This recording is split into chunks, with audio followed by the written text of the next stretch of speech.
बताए के मरले बाई ऐसे मुअली के मार कौन उन्नतिया हते यार बोला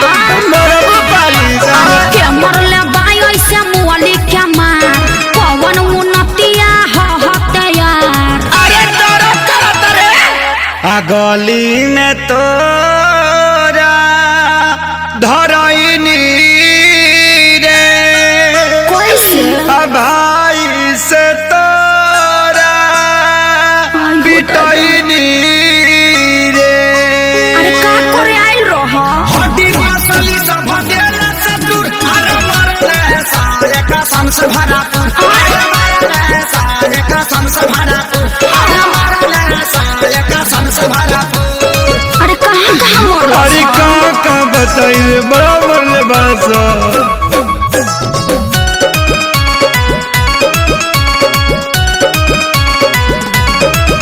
मुँह खोला होट बलेटवा खिया दी अब नया राजा हरदी पिया दी। ढेर पालिश मरद नहीं झरला पनु न गारा बात मीठा मीठा जानी कारा।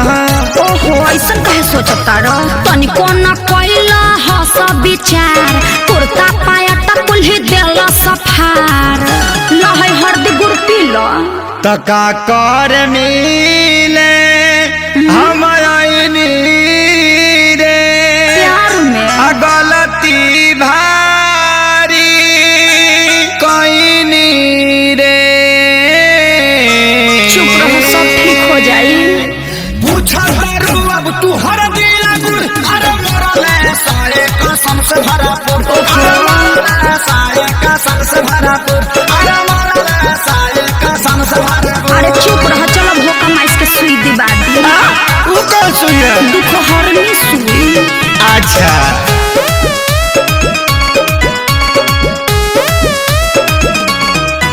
मरल सन जैसे मारे कसाई पापी हो बड़ी बारे सभाई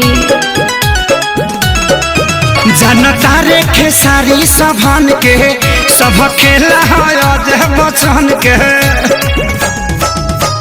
माने के नहीं मोहब्बत में हार ठीक नहीं कोई सभाई हमार।